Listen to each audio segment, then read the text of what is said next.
Ada informasi terbaru terkait dengan perjokian di dunia akademik yang saat ini mengguncang beberapa universitas negeri maupun universitas swasta yang ada di Indonesia.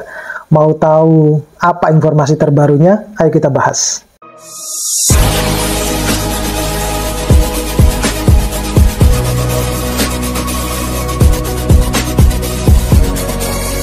Assalamualaikum warahmatullahi wabarakatuh. Pada video kali ini kita akan membahas tentang informasi terbaru terkait dengan bobroknya atau mungkin pendidikan di Indonesia itu saat ini, terutama kita berbicara di lingkup universitas, itu lagi tidak baik-baik saja ya. Sama halnya seperti pada video saya yang sebelumnya yang judulnya tentang dosen saat ini tidak baik-baik saja karena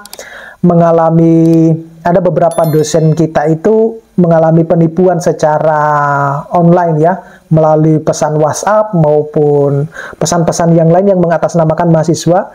Nah, pada video kali ini itu yang saya akan bahas adalah informasi ini baru saya dapatkan beredar di grup WhatsApp dosen maupun grup WhatsApp yang lain, di mana saat ini itu terjadi kejadian adanya praktik perjokian di dunia akademisi yang ditemukan di sejumlah universitas negeri maupun di universitas swasta di Indonesia yang terjadi secara masif maupun secara sistematis, di mana perjokian ini dikhususkan ya, atau lebih kepada fokusnya kepada pembuatan karya ilmiah, atau dalam hal ini adalah pembuatan artikel yang akan dipublish di jurnal internasional bereputasi dengan tujuan satu, untuk kenaikan kepangkatan, kedua yang lebih parah itu adalah untuk pengusulan guru besar. Nah, jadi diindikasikan, ditemukan beberapa temuan bahwa dari universitas-universitas swasta maupun negeri ini ditemukan beberapa dosen ya yang sedang membentuk tim untuk melakukan perjokian ini ya, membentuk biar mereka mempercepat proses misalnya kenaikan kepangkatan menjadi entah itu lektor kepala ataupun bahkan guru besar yang notabene sebenarnya mereka tidak terlibat sama sekali. Nah, ini yang makanya saya bahas ya, nanti kita akan tunjukkan. Jadi perjokian ini melibatkan pejabat struktural berdasarkan informasi yang saya dapatkan dari koran Kompas ya. Dia itu melibatkan pejabat struktural kampus, kemudian ada dosen dan juga mahasiswa. Jadi yang sebenarnya yang melakukan penelitian ini adalah mahasiswa. Sedangkan dosen-dosen yang terlibat ya entah itu adalah dosen pembimbing atau bahkan yang lebih parah yang menjadi nama pertama itu adalah yang tidak sama sekali terlibat. Nah, oleh karena itu mungkin yang bersangkutan perlu yang namanya belajar apa itu yang namanya GOS, guest, dan give authorship. Itu penting sekali buat Bapak Ibu ketahui apa ketiga komponen ini untuk bisa saudara Bapak Ibu itu atau kita sebagai peneliti, sebagai seorang dosen itu memposisikan diri kita sebagai nama pertama ataupun nama koresponden di dalam sebuah author itu penting. Nah, mungkin yang saat ini sedang ditemui itu tidak paham apa itu yang namanya riset code of ethics ya, atau kode riset, kode etik penelitian gitu. Nah, itu yang penting sekali khusus untuk di Indonesia ya. Semua dosen harus tahu itu ya. Nah, jadi selain mahasiswa yang terlibat ya, itu membutuhkan di mana karya tulis ini, karya ilmiah ini biasanya bisa juga menggunakan calo.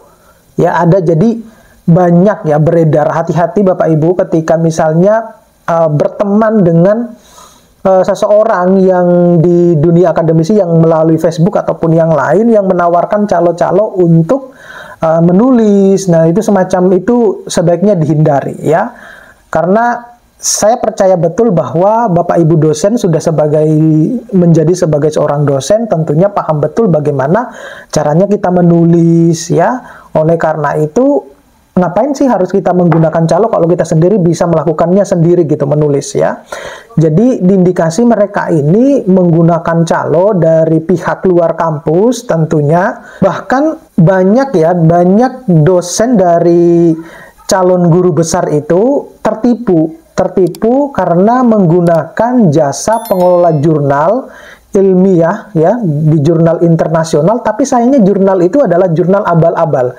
Nah, oleh karena itu penting juga nih Bapak Ibu. Nanti mungkin saya akan bahas pada video berikutnya bagaimana sih sebenarnya cara kita mengetahui apakah ini itu adalah jurnal yang sudah termasuk jurnal discontinue, apakah ini yang termasuk jurnal cancelled. Kalau yang termasuk jurnal predator saya sudah bahas pada video saya di ini ya. Nanti Bapak Ibu bisa lihat di video saya yang ini. Nah, itu gampang sekali sebenarnya kalau kita mau melihat apakah ini termasuk jurnal predator atau enggak ya, karena sudah saya bahas di video saya. Tapi kalau untuk yang video mungkin atau next video ya, saya akan buatkan yang termasuk jurnal-jurnal list yang cancelled atau yang discontinue ya. Itu penting juga Bapak Ibu untuk ketahui biar nanti jangan sampai artikel-artikel terbaik Bapak Ibu itu publish di jurnal-jurnal tersebut ya. Jadi bahkan menggunakan jasa di luar kampus ya. Nah, salah satu modusnya ya perjokian ini adalah dengan membentuk tim ya, dengan membentuk tim khusus dan yang menyiapkan artikel untuk diterbitkan di jurnal internasional ya bereputasi ya. Coba internasional bereputasi tulisannya ya. Nah, di mana tim ini nama-nama baik itu jadi ada keterlibatan antara nama-nama dosen senior maupun dosen muda dan juga mahasiswa ya. Dimana yang paling parah itu yang ada di dalamnya itu adalah dosen yang ingin menjadi guru besar tetapi tidak ada keterlibatan di dalam artikel tersebut. Nah, itulah yang menjadi kenapa kok sampai kejadian semacam ini ya. Mudah-mudahan ini tidak akan terjadi kepada terutama diri saya sendiri maupun teman-teman dosen yang lain ya. Jadi ini cukup untuk menjadi pembelajaran buat kita semua. Jadi sebagai daftar penulis ya di dalam karya tulis itu yang terpenting itu kita harus mengetahui posisi kita itu sebenarnya sebagai apa dulu ya. Keterlibatan sehingga kita layak sebagai nama pertama ataupun koresponden author, karena itu penting ya, karena nilainya lebih besar dibandingkan sebagai penulis anggota. Oleh karena itu ketika kita sebenarnya submit artikel jurnal internasional bereputasi itu, di situ ada yang namanya kontribusi setiap penulis itu apa ya. Di bagian sebelum referensi itu ada kontribusinya. Meskipun ya dosen-dosen senior ini tersebut tidak memiliki sebenarnya kontribusi aktif di dalam pembuatan karya ilmiah, bukan berarti kita memperbolehkan masuk ke dalam artikel kita. Sekali lagi saya jelaskan bahwa orang-orang yang terlibat di dalam artikel ilmiah itu adalah orang-orang yang memang punya kontribusi besar terhadap pembuatan artikel tersebut ya, bukan asal nebeng nama ya. Berdasarkan data ya, berdasarkan data yang diperoleh, yang saya peroleh dari Kompas itu maupun dari grup WhatsApp itu, jadi ada modus praktek karya ilmiah itu yang dilakukan di kampus dengan beberapa cara ya. Tidaknya ada 7 metode yang mereka terapkan. Yang pertama itu mereka melibatkan mahasiswa dan dosen muda dulu. Jadi misalnya si A ini mau mengajukan ke guru besar. Nah, dia membentuk tim dengan mahasiswa dan juga dosen muda. Tetapi mungkin mahasiswanya tidak akan diberitahu ini. Saya juga tidak tahu. Nah, ketika misalnya melibatkan mahasiswa dan dosen muda, sebenarnya sah-sah saja kalau yang bersangkutan semuanya ikut ya, terlibat di dalam pembuatan artikel tersebut. Artinya saya tekankan lagi, ini bukan hanya sekedar nebeng nama ya, yang tiba-tiba muncul namanya di situ. Itu berarti namanya give authorship namanya. Ya, tanpa terlibatan apapun, tetapi tiba-tiba muncul. Ya, jadi misalnya saya ini melakukan penelitian, tetapi di dalam ketika saya membuat artikel tidak ada tuh nama saya di situ, padahal saya yang melakukan penelitian, saya juga yang membuat artikelnya, justru diatasnamakan orang lain. Nah, itu yang namanya give authorship ya. Jadi penting sekali Bapak Ibu harus mengetahui yang namanya ghost, give, dan get authorship ya. Kemudian yang kedua itu mereka tergabung di dalam sebuah tim khusus ya, mereka membentuk tim khusus ini. Dan yang ketiga itu mereka bersepakat mengerjakan penelitian yang akan dipublikasikan untuk di jurnal internasional bereputasi. Jadi kalau memang tujuan akhirnya itu adalah publish di jurnal internasional, ya sebenarnya sah-sah saja asalkan tadi keterlibatannya jelas ya. Nah, kemudian yang keempat itu peneliti utama di riset itu adalah dosen senior. Nah, itu sekali lagi ya, dosen senior ya. Nah, inilah yang tidak kita ketahui mana itu yang disebut dengan kode etik riset gitu ya. Kemudian angka kredit dosen senior ini secara signifikan akan bertambah dan kemudian dapat dipakai untuk pemenuhan kenaikan kepangkatan, baik itu untuk calon guru besar misalnya, dan bahkan untuk bisa digunakan untuk kebutuhan kewajiban dosen ya, kewajiban khusus ya, dan keuntungan kampus tentunya ya, keuntungan kampus, karena kan kalau kita publish di jurnal internasional itu kan peringkat kampus akan naik ya, karena dilihat dari seberapa banyak publikasinya. Nah, data yang ada di sini terdapat ada penolakan ya, penolakan calon guru besar di Indonesia ya, di Indonesia, di mana berdasarkan data yang ada itu ada kurang lebih 4.862 nama atau kurang lebih 64% usulan guru besar yang ditolak ya, dari 7.598 calon. Jadi dari 7.598 calon itu 4.000 sekiannya itu ditolak. Yaitu karena tadi perjokian-perjokian itu. Nah, apa sih yang menyebabkan terjadinya alasan penolakan ini? Setidaknya ada 3 komponen yang menjadi alasan kenapa itu ditolak ya. Pengajuannya ditolak. Guru besarnya pengajuannya ditolak. Jadi karya ilmiah yang dilampirkan itu sebagai syarat untuk pengajuan ke guru besar terbit di jurnal yang tidak qualified ya, tidak berkualitas ya, itu penting. Kok mau guru besar nggak tahu ya jurnal? Urusan belakang lah. Kemudian relevansi keilmuan tidak cocok. Nah, saya kira ini Bapak Ibu perlu juga tahu yang namanya PO/PAK terbaru ya. Dimana kalau kita mau mengajukan ke guru besar, saya di sini mohon maaf ya, bukan berarti saya menggurui, bukan ya. Saya lupa di awal-awal video, sebaiknya saya harus disclaimer dulu bahwa ini posisi saya di sini hanya cuma sharing. Jadi saya bukan menggurui, seakan-akan saya tahu lebih banyak atau saya seperti seorang profesor, bukan ya.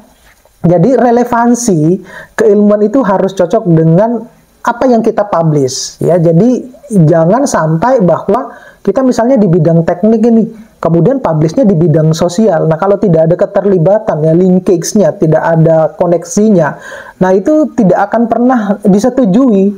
Karena di situ di dalam aturan PO/PAK terbaru itu sudah disebutkan di situ kalau untuk mau mengajukan ke guru besar ya tentunya publikasi kita harus sesuai dengan bidang ilmu yang kita tekuni selama itu, sehingga nanti kan tertulis ya profesor di bidang apa. Biasanya yang saya tahu sih begitu, ini itu sih yang saya tahu. Nah, kemudian yang ketiga itu, alasan yang ketiga kenapa ditolak itu ada indikasi pelanggaran etika akademik. Nah, ini yang terpenting Bapak Ibu, bahwa yang perlu Bapak Ibu juga ketahui bahwasanya di jurnal internasional, sebenarnya saya bahas ya, di jurnal internasional berkualitas itu setidaknya harus memiliki beberapa kriteria ya. Ada 7 kriteria yang di ini, tapi saya sudah bahas ini, tapi saya ulangi ya. Yang pertama itu sesuai dengan kaidah ilmu dan etika akademik dulu. Tuh, jurnal, kalau kita mau publish di jurnal yang berkualitas ya. Kemudian memiliki ISSN, saya kira ini semua jurnal punya ya, semua jurnal. Tapi harus Bapak Ibu juga harus pandai-pandai menganalisis jurnal tersebut. Menggunakan bahasa resmi PBB. Ini sudah pernah saya bahas. Bahasa resmi PBB di jurnal itu apa saja sih? Nah, termasuk ada bahasa Inggris, ya, ada bahasa Mandarin, ya, ada bahasa Prancis. Nah, itu yang Bapak Ibu bisa lihat di video saya yang lain. Nanti saya akan taruh di linknya, saya taruh di deskripsi. Kemudian memiliki terbitan versi daring ya. Jadi terbitan versi, ada yang terbitan versi daring, ada yang terbitan versi online ya. Kemudian dewan redaksinya adalah pakar di bidangnya minimal dari 4 negara. Nah, itu Bapak Ibu harus tahu itu. Jadi mungkin untuk mempermudah Bapak Ibu untuk menganalisis inikah jurnal berkualitas atau tidak, itu nanti ini kita akan bahas pada video berikutnya lagi. Kemudian penulis artikel di tiap terbitan itu minimal dari 2 negara. Jadi Bapak Ibu bisa lihat ya di current isunya itu ya. Itu yang terbit itu dari mana aja sih, semacam itu. Kemudian alamat jurnal dapat ditelusuri secara daring. Nah, ini juga harus pintar-pintar juga kita menganalisis ini. Proses review. Nah, ini proses review dilakukan dengan cara yang benar. Jadi berdasarkan pengalaman ya, berdasarkan pengalaman saya maupun ketika saya juga tanya di teman-teman yang lain itu nggak gampang loh. Proses kita itu, ya nanti kita akan bahas ya di video juga yang lain ya. Proses kita mulai dari submit sampai diterima itu loh ya, itu nggak gampang. Ya, kemudian jumlah artikel di setiap penerbitan itu wajar dengan format yang konsisten. Jadi formatnya itu saja. Jadi kalau misalnya kita nih menemukan jurnal tersebut ya, antar artikel yang satu dengan artikel yang lain, formatnya itu tidak sama ya. Misalnya dia yang menggunakan tabel seperti ini, yang satunya tabelnya seperti ini, itu sudah bisa meragukan itu. Kemudian tidak terdaftar sebagai jurnal yang diragukan. Nah, itu yang terpenting. Nah, sedangkan kalau kita berbicara tentang syarat pengajuan guru besar, ya tentunya Bapak Ibu mungkin sudah akan tahu, tapi saya sedikit memberikan informasi ya. Pertama tentunya harus lulus S3 dulu ya, atau doktor ya, atau sederajat. Kemudian setelah lulus itu paling sedikit itu 3 tahun setelah memperoleh ijazah S3-nya baru bisa mengajukan ke profesor. Jadi kita misalnya lulus baru sekarang tahun depan, ya nggak bisa lah, harus tunggu 3 tahun dulu.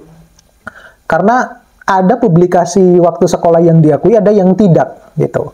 Kemudian karya ilmiah yang dipublikasikan pada jurnal internasional itu harus jurnal internasional bereputasi. Dan memiliki pengalaman kerja, ini sudah dihapus ya, memiliki pengalaman kerja kurang lebih 10 tahun itu sudah dihapus. Enaknya di situ. Nah, oke. Terima kasih, mudah-mudahan ini bisa bermanfaat. Sekali lagi saya informasikan bahwa video ini bukan berarti saya hanya sharing ya, bukan berarti menggurui Bapak Ibu. Saya tahu betul kapasitas saya, Bapak Ibu itu jauh lebih hebat dari saya hanya cuma sekedar memberikan informasi terkait mungkin ada Bapak Ibu yang belum tahu tentang informasi ini, dan bisa menjadi pembelajaran kita buat kedepannya, pentingnya yang namanya etika penelitian itu ya. Oke, terima kasih. Sebelum saya akhiri, jangan lupa untuk terus dukung channel saya dengan cara subscribe, like, share, dan komen. Dan kalau ada misalnya video-video yang mau mungkin saya buatkan, Bapak Ibu bisa chat di kolom komentar saya ataupun di Instagram saya. Terima kasih, saya akhiri. Assalamualaikum warahmatullahi wabarakatuh.